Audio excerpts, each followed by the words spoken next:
It's often said that talent runs in families, but in the world of classical music, there's one family in which talent ran for generation after generation. For more than 300 years, from the early 16th century to the mid-19th century, the name Bach meant music, and in particular, church music. In what is now central and northern Germany, there were at least 77 musical Bachs across 7 generations. And right in the middle of all that brilliance, perhaps the most universally admired musician of all time, Johann Sebastian Bach. He's known as the father of classical music. I suppose technically he's from the Baroque era, but really he was the one that moved music from the Baroque era, which is quite austere, into the classical era. And every composer who followed him looked back to him. Take Mozart, take Beethoven, for instance, whose playing of Bach's piano music was his calling card in Vienna. Without Bach, one wonders, where would music have gone? It's a rich family tree, the Bachs.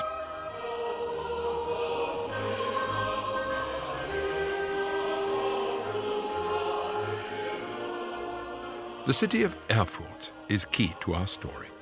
Bach's parents and family have a close association with the city, as does Martin Luther, whose influence on J.S. Bach throughout his life cannot be underestimated. The Merchants' Church in Erfurt was formerly a Romanesque building, first mentioned in 1248. Sadly, it was burnt down in 1291, then rebuilt. In 1368, the Gothic basilica with twin towers was consecrated, and it's been Lutheran since 1521. It was damaged by bombing during World War II, but rebuilt. Shortly after it was consecrated, Martin Luther preached here on the 22nd of October, 1522. And this event is commemorated with a grand statue in the square in his honor. That was built in 1889. Johann Sebastian Bach's parents, Johann Ambrosius and Elisabeth Lämmerhirt, were both baptized here as children. And the Merchants' Church was also where they were married in 1668. This too was the home church of the Bach family. And the official records state 73 baptisms, 19 weddings, and 60 funerals, all associated with the Bach family in Erfurt.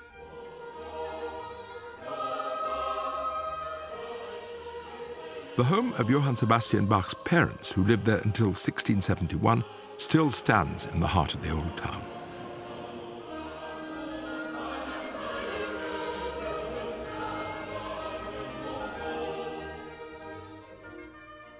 On Erfurt's delightful Merchants' Bridge is the house Zum Schwarzen Ross, which was the former home of Johann Bach, brother of Johann Sebastian's grandfather. Johann was the first of the Bach family to arrive in the city in 1635 and started the tradition of the Bach family as town musicians in Erfurt.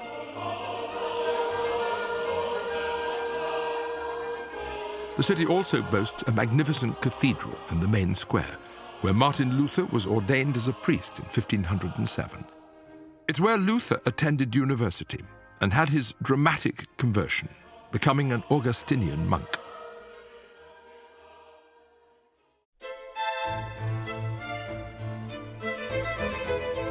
Just as Shakespeare's Stratford-on-Avon is bang in the middle of England, the former East German town of Eisenach is slap in the center of Germany. For a long time, it was the center of the Bach family, too. This is the German heartland. It was in Eisenach that Martin Luther translated the New Testament into German. Its history dates back at least to the Middle Ages. The area is dominated by the Wartburg Castle, whose foundations date back to the 11th century. For opera lovers, the Wartburg is irresistibly linked to Wagner. Most of his opera Tannhäuser is set in and around this imposing edifice. The Festsaal, or Grand Hall, is the focus of visits to the castle today, and performances of Tannhäuser and concerts and other events are often held there. Some of the Wartburg has been reconstructed as closely as possible to its original Romanesque design. But a great deal of the Grand Hall and the nearby Singers' Hall, as they are today, reflects the pre-Raphaelite style, giving a late 19th and early 20th century view of medieval art. These spaces, in turn, inspired much of the design of Ludwig II's extraordinary Neuschwanstein castle in Bavaria. Johann Sebastian was born in Eisenach in 1685, the son of Johann Ambrosius Bach, who was employed by the town as its music director. We have music by many of the earlier Bachs, but none, alas, by Johann Ambrosius is known to have survived. But there can be no doubt that the boy was raised from birth with the sound of music all around him. They were a proud clan, the Bachs, bound together by music. They knew how good they were. By the time he was 10, both of Johann Sebastian's parents had died, and he was taken into the care of his older brother, Johann Christoph, who by that time was working as an organist in the town of Ohrdruf, about 40 kilometers away. During his teens, the boy had a first-class musical education at the hands of his brother, becoming acquainted with the latest musical styles of the day, both German and French. He also developed into a dazzling keyboard player, and for the rest of his life, Johann Sebastian Bach would be renowned as one of the finest organists in the whole of Europe. By 1700, Johann Christoph's own family was growing, and he could no longer accommodate his talented younger brother, now aged 15. So Johann Sebastian moved again, this time to Lüneburg, nearly 400 kilometers away to the north. There, through family and professional connections, he secured a place in the town's church choir, a position which also enabled him to attend the church's school and further his education. Now he was immersed in regular music making, as well as studies in Latin, Greek, literature, arithmetic, history, and perhaps above all else, Orthodox Lutheran theology. The Bachs and the Lutheran faith were inseparable. And while he worked in both sacred and secular musical worlds, Bach saw himself first and foremost as a church musician. St. George's Church in Eisenach has a close association with the Bach family. It was here, at this very font, that he was baptized on the 23rd of March, 1685. His famous uncle, Johann Christoph, was the resident organist here and gave the young Johann Sebastian some of his earliest organ lessons.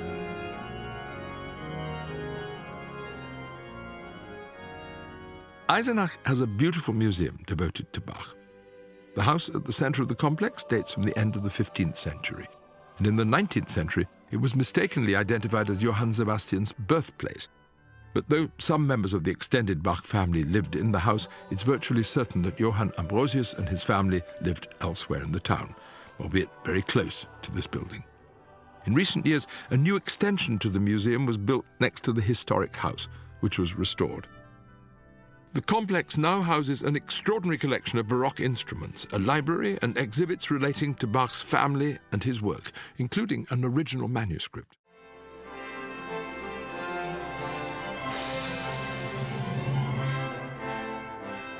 Luther himself hailed from these parts. The unknown German monk's demands for the reform of the Catholic Church in the early 16th century developed into a full-blown revolt against the perceived errors and excesses of Rome. The Protestant Reformation has always had its roots in northern Germany. Here, Lutheranism was far more than just the prevailing religion. It underscored every aspect of life, from the cradle to the grave. And unlike more severe forms of Protestant belief, Calvinism, for example, music was central to Luther's faith and every good Lutheran's everyday practice. In church, of course, but also in school and at home. Luther regarded music as a powerful and wonderful gift from God. The simple hymns or chorales, which were central to Lutheran life, many of them written by Luther himself, were also central to the life experience of Johann Sebastian Bach. Beyond their deeply held faith, the people of Eisenach could claim a direct connection with Martin Luther himself. He attended school here when he was 16. He described it as hell. Interesting to note that Bach also attended the same school later in Eisenach. During the height of his conflict with the Catholic Church, Luther was secretly housed in the Wartburg castle for his own protection. It was then that he translated the New Testament from Greek into German in just 10 weeks, establishing the primacy of the German language over all local dialects. This, of course, was the language Bach used in all his settings of Bible texts, confirming it as the basic language of the German people. Luther himself actually preached later in St. Thomas's Church in Leipzig in 1539. This is the building which, above all, would become associated with J.S. Bach.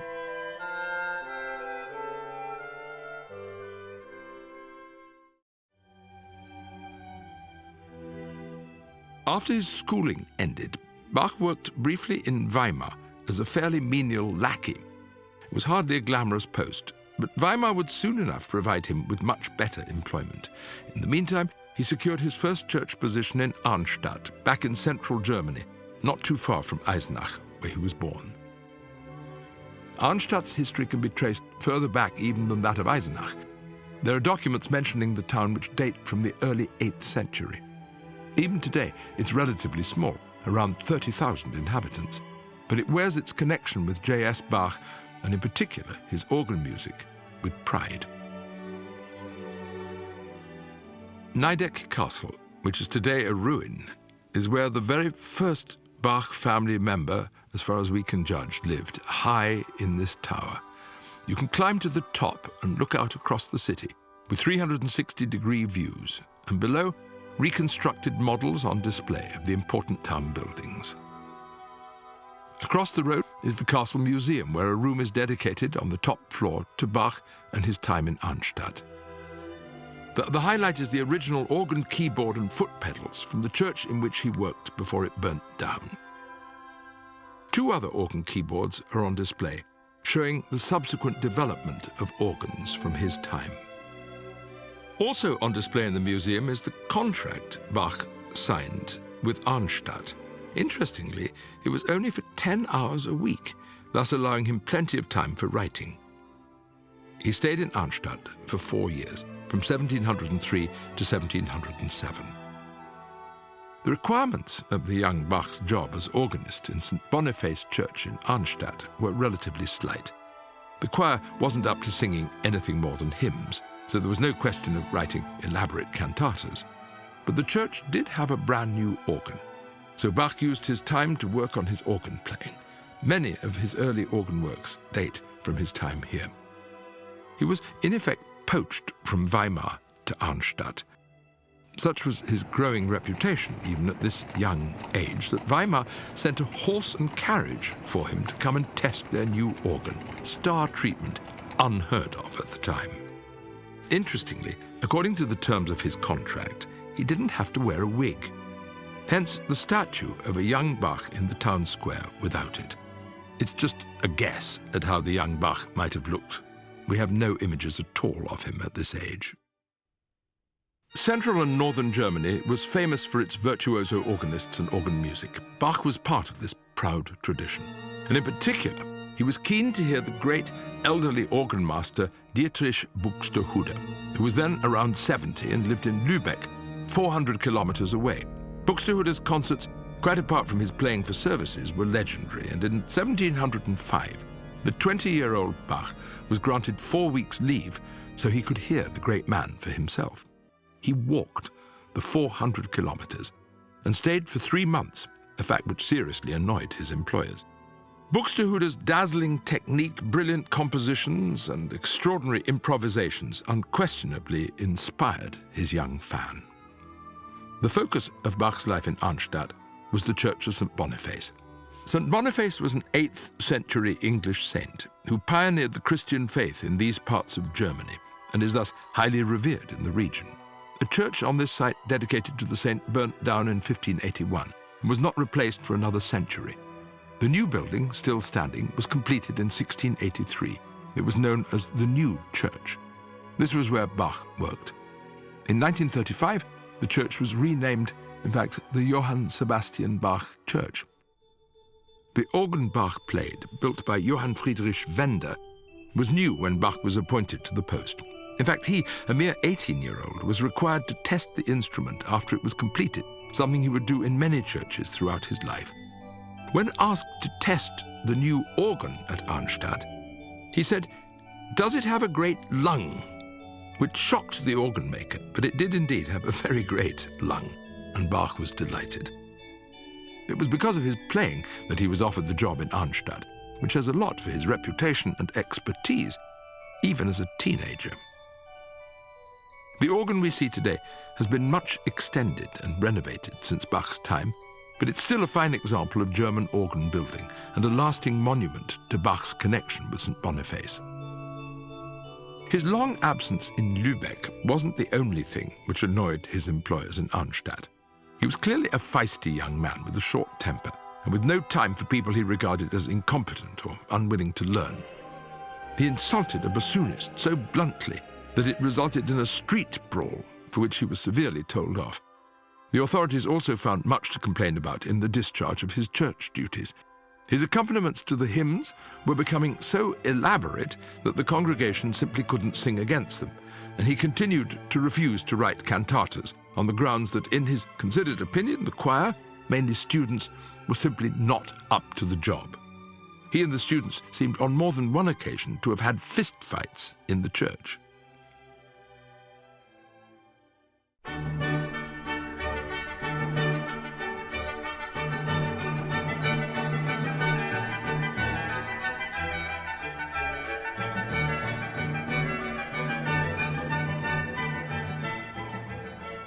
Tensions simmered for months, but the consistory refused to sack Bach, realizing that sooner or later he'd go elsewhere.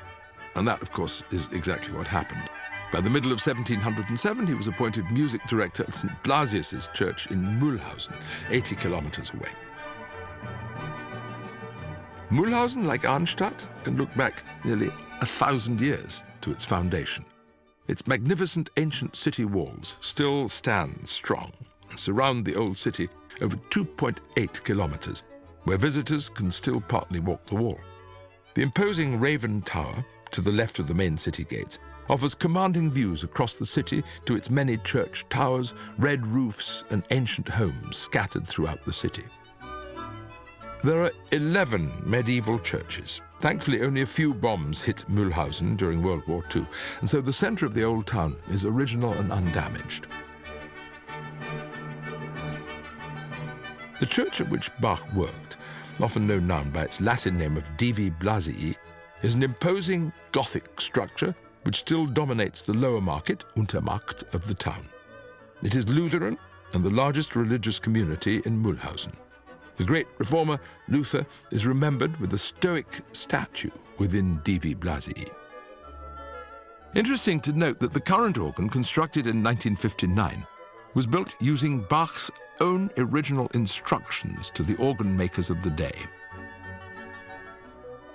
Divi Blasii features a stunning rose window, and the surrounding square or Platz offers a great space for community activities, concerts, and events. A delightful recent statue of a young Bach stands outside of the west door, beckoning the worshippers and visitors inside.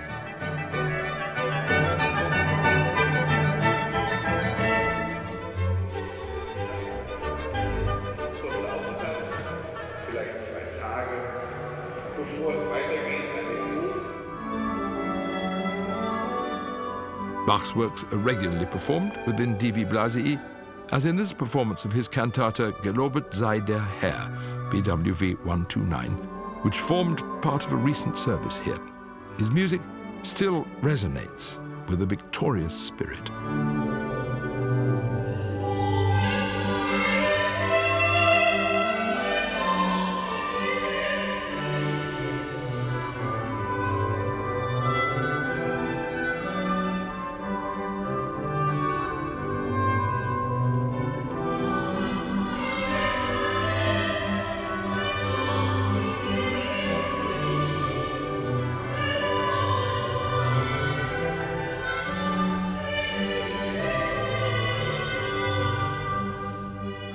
St. Mary's Church Mühlhausen also has several connections to Bach. His cantata Gott ist mein König was first premiered in this church in February 1708, and Bach visited St. Mary's in 1735, when his son Johann Gottfried Bernhard Bach was appointed organist. Today, it's a museum featuring the reformer Thomas Münzer and medieval art. It's also used for special services and concerts. Mühlhausen's town hall, or Rathaus, dates back to the 13th century and comprises several grand architectural styles. It is located right in the city centre, between the two main churches, St. Mary's and Divi Blasii. Here, in the old chancellery within the town hall, is where J.S. Bach signed his contract to work in Mühlhausen. You enter the archives deep into the cellar where town records from the 12th to 18th century are to be found, along with some very important documents from J.S. Bach's time here in Mühlhausen. Here we find his letter to the organ maker of Divi Blasii with his clear instructions on how he wishes the new organ to be built and to sound. Also in his own hand, Bach's resignation letter, signed by the great man, sent to the town when he left Mühlhausen for Weimar to become its director of music. These archives are full of ancient historical jewels from this former imperial German city.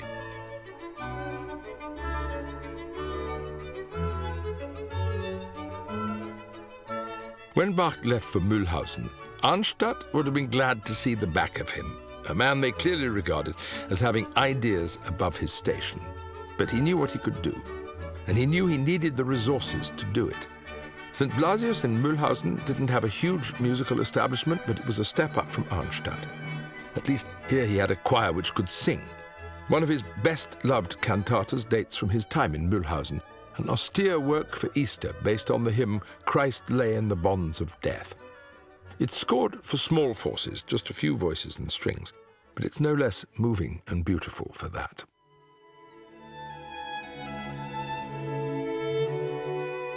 About 75 kilometers to the southeast of Mühlhausen is the town of Dornheim. Even today it's a very small village with a population of less than 1,000, but it was there, during his tenure in Mühlhausen, that Bach married on the 17th of October 1707. His wife, Maria Barbara Bach, was his second cousin. Scholars have been puzzled as to why the couple chose to get married in Dornheim.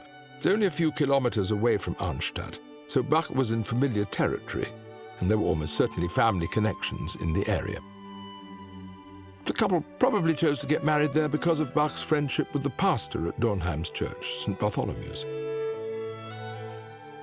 The beautiful church, built into a walled enclosure and accessible via a romantic-looking stone gatehouse. The town still regards its connection with the great composer with pride, and the church is still a popular wedding venue. The couple had little time to settle, though, as they were soon on the move. More illustrious patrons were calling. After only a year at Mühlhausen, Bach got an offer from the Duke of Weimar for a permanent position at court, and the church authorities in Mühlhausen reluctantly let Bach go. Much had happened since Bach had worked as a mere lackey in Weimar only a few years before. He was still only in his early 20s, but was already regarded as one of the finest organists in the German states, and had just been appointed the Duke's organist and court composer, a position he held for 9 years. During this time, Bach and his wife had 6 children, though, alas, 2 of them, twins born in 1713, died soon after birth. Weimar is a major German city today, with a population of around 70,000. Many of the great names in musical history worked here, including Liszt and Wagner. And in the 1890s, Richard Strauss wrote some of his most famous tone poems here. The poets Schiller and Goethe also lived in Weimar, and for centuries it's been a focus of German art and culture.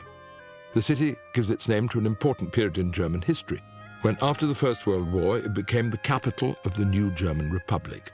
The Weimar Republic was torn by constant conflict between progressive and retrogressive political ideas.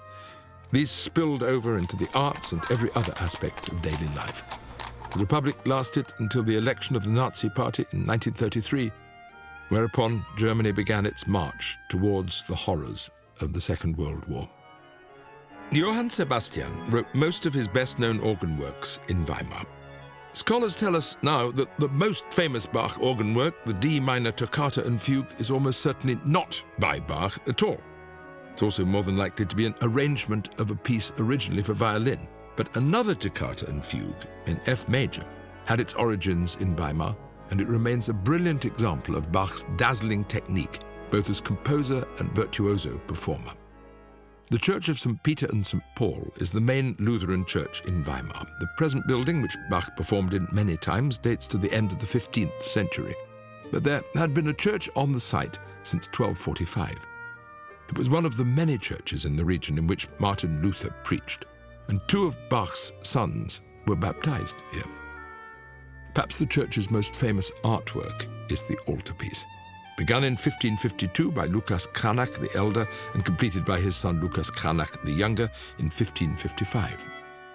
The church's Protestant credentials are on show for the world to see in the stunning crucifixion scene, in which Luther himself appears among the onlookers.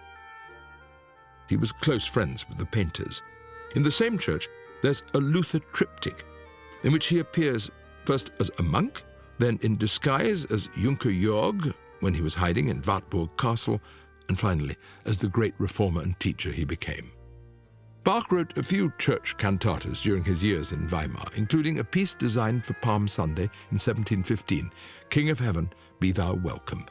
He was now 30 and a fully developed, mature composer, restless for new experience.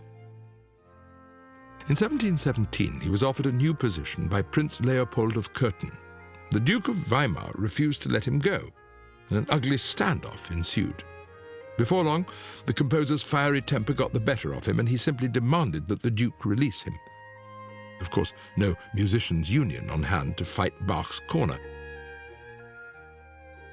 And the Duke was so outraged at Bach's behavior that he imprisoned him for nearly a month within the Bastille Tower of Schloss Weimar.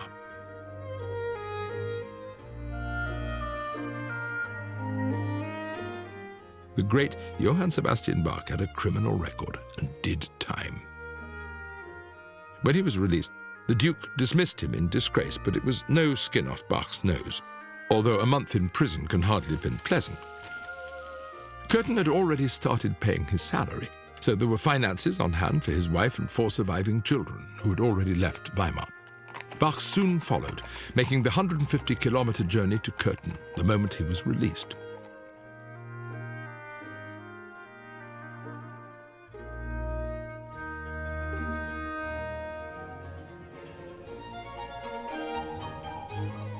Cöthen is now a thriving university town, and many of the important buildings from Bach's time here survive.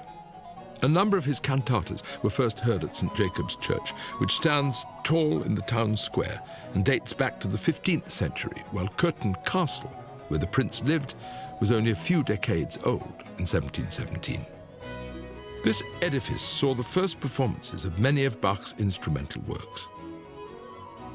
Bach regarded Prince Leopold of Cöthen highly. Perhaps the only one of his employers that he truly respected. The prince, he said, both loved music and understood it. High praise coming from him. The position at Cöthen was very different to those Bach had held before. There was some scope for writing church music, but now Bach's focus was for the most part on secular music, chamber music, orchestral works, secular cantatas.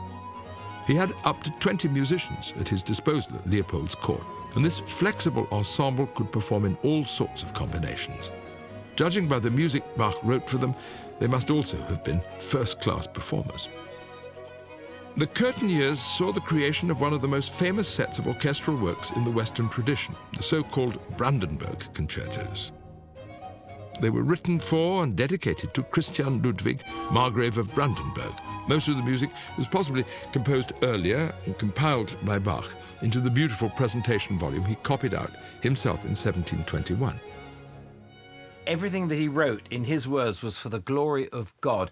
I adore his orchestral music, and the music perhaps that I turn to more than any other by Bach is his Brandenburg concertos. They came quite early in his career. They were commissioned by a wealthy nobleman who just wanted some nice orchestral music to listen to, and Bach set about composing these concertos. There are 6 of them in all.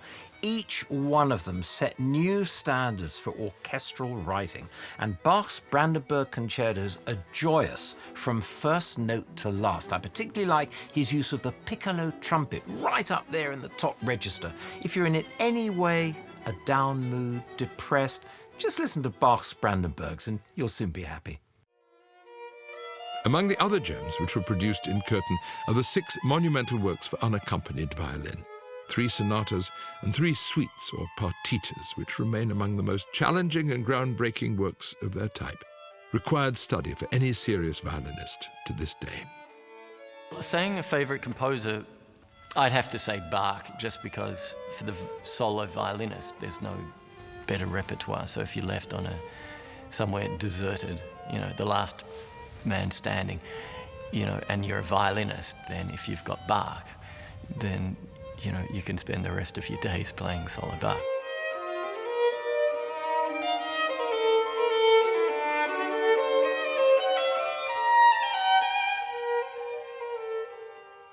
Maria Barbara Bach gave birth to a 7th child less than a year after the family arrived in Cöthen. It's a measure of Bach's closeness to Prince Leopold that his noble employer stood godfather to the child, a boy whom Bach named Leopold Augustus. Alas, the baby died only 10 months later. But more tragedy was to follow. In 1720, Prince Leopold was travelling and, as he often did, took Bach and some of his musicians with him. When they returned, the composer discovered that his wife, Maria Barbara, was dead and already buried. She was just 35. Johann Sebastian, also 35, now had 4 surviving children under the age of 12 to care for. Fortunately, Maria Barbara's sister, Fridolina, had been living with the family as a housekeeper, and her support at this time would have been invaluable. But the custom of the time dictated that Bach should remarry, and soon. It's not known when he met Anna Magdalena Wilke, 16 years his junior, but she was a gifted musician in her own right, holding a position as a court singer at Cöthen. Anna Magdalena and Johann Sebastian married in September 1721, 18 months after the death of Maria Barbara.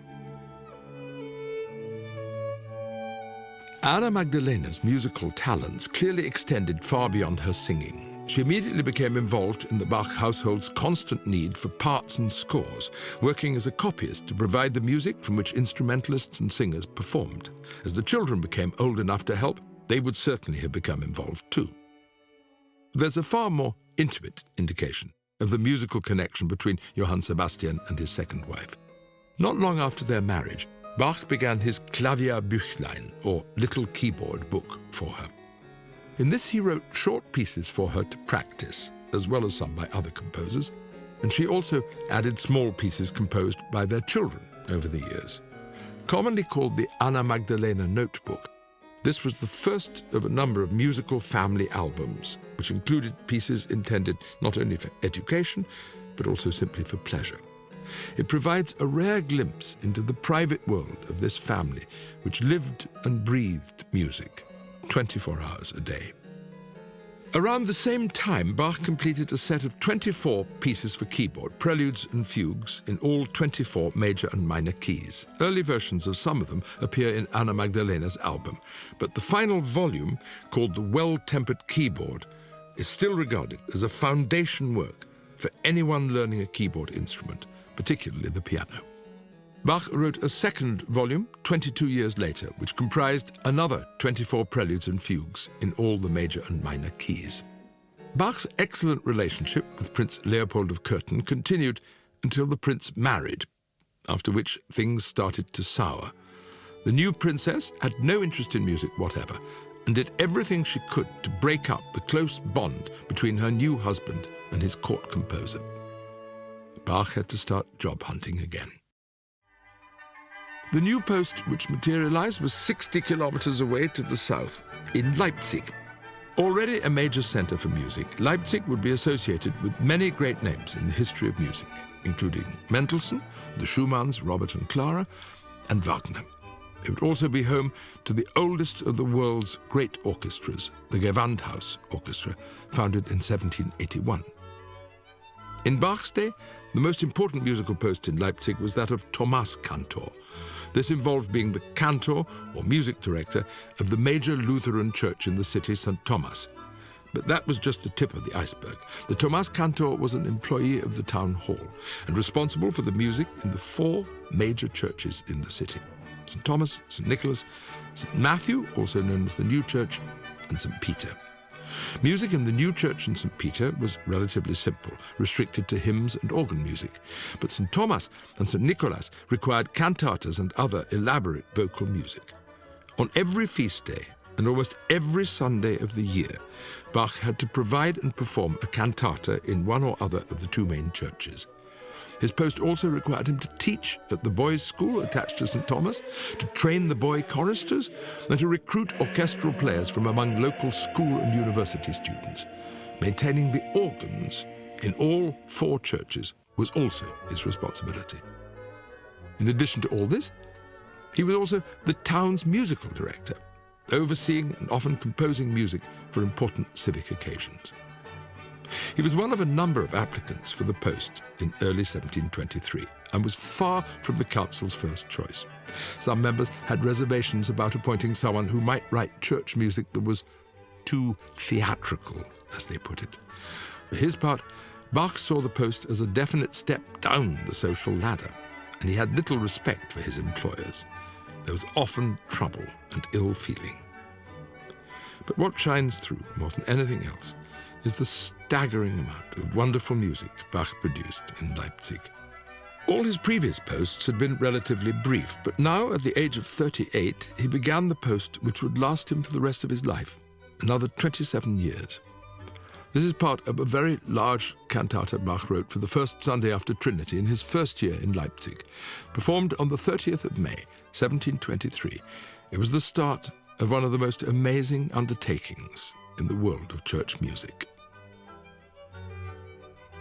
I remember going on something of a pilgrimage to Leipzig to see where Bach lived and worked for all those years, and St. Thomas's church, St. Thomaskirche.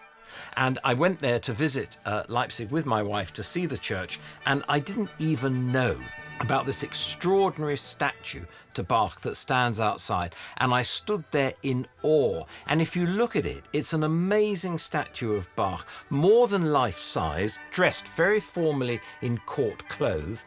But take a very close look, and you'll see that one button of his waistcoat is undone. Why? Because that was the sculptor's way of telling us that how he looked meant nothing to Bach. All he cared about was his music. Bach saw his goal as Thomas Cantor as providing well-ordered church music, not only for his own use, but as an example to all Lutheran church composers. To that end, he set about writing entire cycles of cantatas, one for every day of the church year. This meant most Sundays and all the major feast days, like Christmas and New Year. In all, a cycle was made up of about 60 cantatas, and Bach set about writing his first cycle in his first year in Leipzig. Apart from a couple of weeks when he reused a cantata he'd written earlier, Bach composed and performed a brand new cantata almost every week over that first year in Leipzig. Larger ones could last as much as 40 minutes or more. During these hectic early years in Leipzig, Bach composed a new cantata on the Monday and Tuesday. The parts for all the performers would be copied out over the next couple of days. The rehearsals took place on the Friday and the Saturday, if need be, and the performances took place at the Sunday services. St. Thomas in the morning and St. Nicholas in the afternoon one week, the venues reversed the following one. And if there were feast days in between, the workload would instantly double. Bach often worked ahead, he had to, planning meticulously in order to have the right music ready for any given service. Bach's choir was made up exclusively of boys and young men. The sopranos and altos were boys from St. Thomas's school, and the tenors and basses were either older schoolboys or university students. The instrumentalists, likewise, were mostly students. And the solo parts, some of the most complex vocal writing in the entire repertoire, were sung by members of the choir. Bach trained them all, and he clearly trained them well if the music he expected them to perform is anything to go by. Bach's contract with the Leipzig authorities required him to do a great deal more than just prepare and direct music for services. He taught in the school and was on call to provide music for weddings and funerals, for which he received extra fees. He had to supervise music within the greater city of Leipzig itself and provide music for special occasions such as royal birthdays or council inaugurations. He was often in dispute with his employers, in particular over the number and calibre of singers at his disposal. Once he wrote a heartfelt letter complaining that his income had fallen drastically because of a decline in the number of funerals. Too many people not dying. Cantata which started the first cycle is this one for the first Sunday after Trinity. Those who hunger shall be nourished. And after the first cycle, Bach went on immediately to write a second. The second cycle is noteworthy because nearly every cantata is based on a Lutheran hymn. Then there's a third cycle, which covers about half the required services. By this stage, Bach had enough cantatas to be able to rotate different ones as each Sunday or feast day came around. For most services, he would have had at least 3 cantatas appropriate to that day, so the frenetic pace of composing and copying out calmed down considerably after 1725. Scholars differ as to whether Bach intended to create a 4th or even a 5th cantata cycle, but very few new cantatas survive from after the late 1720s. It was a very onerous job. I mean, he was such a great composer. They just demanded from him, "We'll have a new cantata every week, please, Herr Bach." He obliged, and so the cantatas came out of him like water out of a tap. What did Bach look like? The only known authentic portrait was painted by Elias Hausmann, and it exists in 2 versions. The earlier dates from 1746, when Bach was 61. Recently cleaned and restored, it's currently owned by St. Thomas's School in Leipzig and is on display in the Leipzig State History Museum. Hausmann painted a copy 2 years later, which is in better condition today. This is now held by the Bach Archive in Leipzig. So the Bach Archive was founded in 1950. The museum and the whole building here was restored and redesigned in 2010. And in this time we had the opportunity to enlarge our museum, to build an annex in the back of the building, and to develop a completely new exhibition. In the time of Johann Sebastian Bach, here was the building in which the Bach Museum is nowadays, was a building of his friends, the Bose family, well-heeled merchants. The garden here is a place for our visitors to reflect about J.S. Bach and his music, to relax after or during the visit. And that's one of the things we want to have in our museum. And this garden is just wonderful. We have a lot of receptions here, people who take photographs, and it's a place to think about Johann Sebastian Bach and his wonderful music. Leipzig is a city of music, and J.S. Bach is definitely the most important musician we have here in the city. It's really a Bach city, and the place here in front of our museum, St. Thomas's Square, is the most important place for the Bach lovers in the whole world. So here he composed his music in Leipzig. For 27 years he lived here. He performed the music right across in St. Thomas's Church. So this is a really authentic Bach place here in the city of Leipzig. Die Juden aber schrien und sprachen: Es ist gut in diesem Los, so bist du des Kaisers Blut. Es ist gut in diesem Los, so bist du des Kaisers. For Good Friday 1724, which came near the end of his first year in Leipzig, Bach composed a powerfully dramatic oratorio for performance at the afternoon service in St. Nicholas's Church.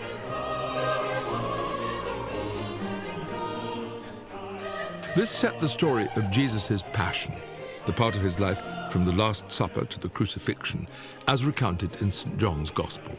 It's now known as the St. John Passion. A dark, almost tragic work, which showed in no uncertain terms that Bach had no intention of toning down his theatricality just to please the town council.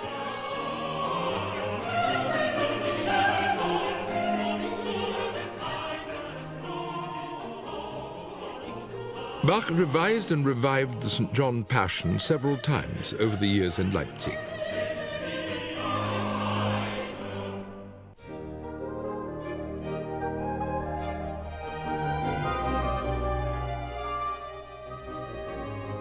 But in 1727, as the pace of his cantata writing slowed down, he created the St. Matthew Passion.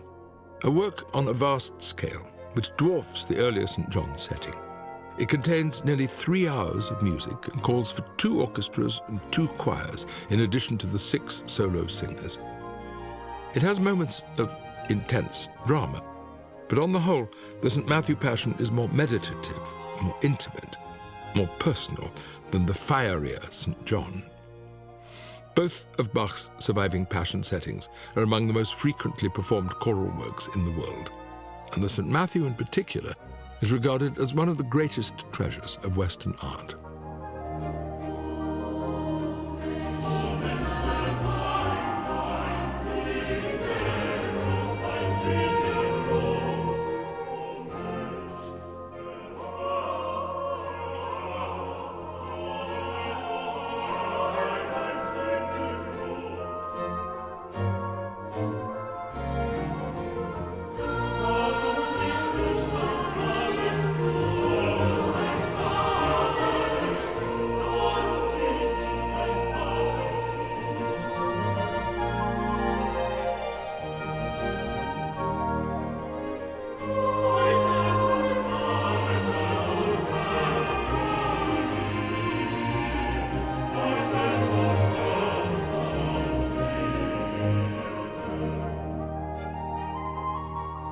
And his 2 passions, the St. John Passion and the St. Matthew Passion, are so well known.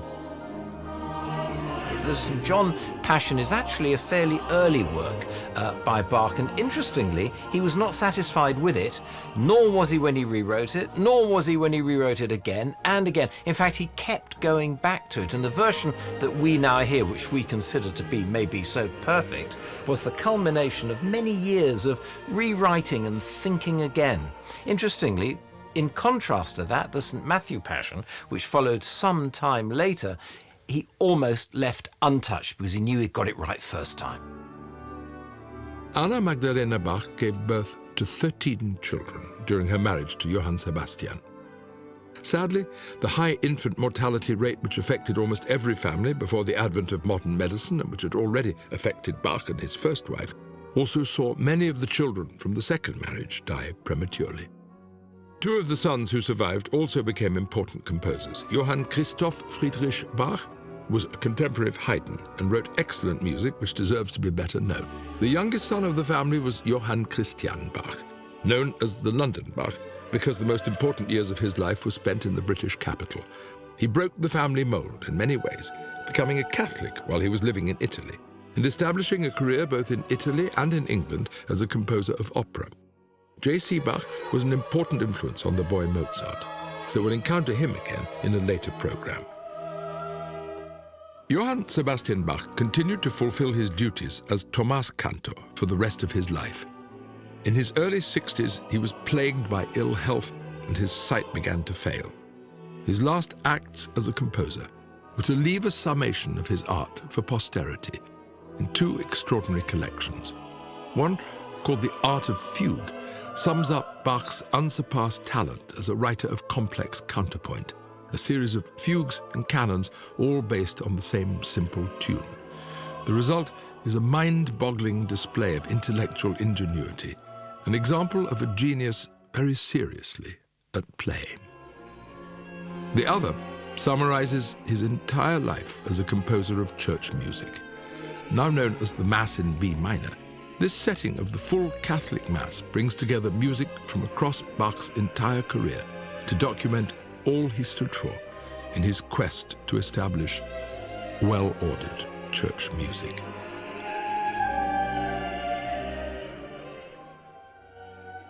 Bach died in Leipzig in July 1750. He was 65. He was buried in the cemetery of St. John's Church in Leipzig, where many of his children were already interred. Anna Magdalena Bach would be buried there 10 years later. It seems inconceivable to us today, but already, in his final years, Bach was being consigned to history and forgotten. For the rest of the 18th century, only a few connoisseurs knew of him or his work. If he was remembered at all, it was as a famous organist and not as a composer. Very few of his works were published during his life, and styles changed rapidly after his death. Bach was old hat. It took a 20-year-old genius called Felix Mendelssohn to bring Bach back into the light, nearly 80 years after his death, with a performance of the St. Matthew Passion in Berlin in 1829. The story of the rediscovery of Bach is an epic journey itself, but one which returned to the world one of its greatest artistic treasures. The music of Bach is, in some ways, the foundation of Western music. In 1894, after the revival of interest in Bach, his remains were exhumed and examined, and in 1900 they were placed in a stone sarcophagus under St. John's Church. The church was bombed in 1943, destroying the cemetery outside the church and the remains of Anna Magdalena and many of her children. Bach's remains, though, inside and protected, remained intact. On the 28th of July, 1950, the 200th anniversary of his death, they were transferred to a new grave inside St. Thomas's Church, where he had worked for so many years. It remains a place of pilgrimage for music lovers to this day. Today, the annual Leipzig Bach Festival draws up to 75,000 people to the city and started in 1999. For 10 days, the city celebrates the life and music of Bach with concerts and services. Even when Leipzig was part of the former East Germany, they held Bach festivals, the first in 1950. Opening night is always held inside St. Thomas's Church and features a Bach cantata, with the St. Thomas's Boys Choir performing. There's never a spare seat inside the church. Bach pilgrims come from all over the world. Later that evening, the town celebrates in the main square with a vibrant open-air performance with orchestra and choir. It seems fitting that this should be held in the city square where, as Thomas Cantor, Bach would scurry each Sunday between St. Thomas and St. Nicholas. Leipzig and the world celebrate every June the musical genius of Johann Sebastian Bach, the father of classical music.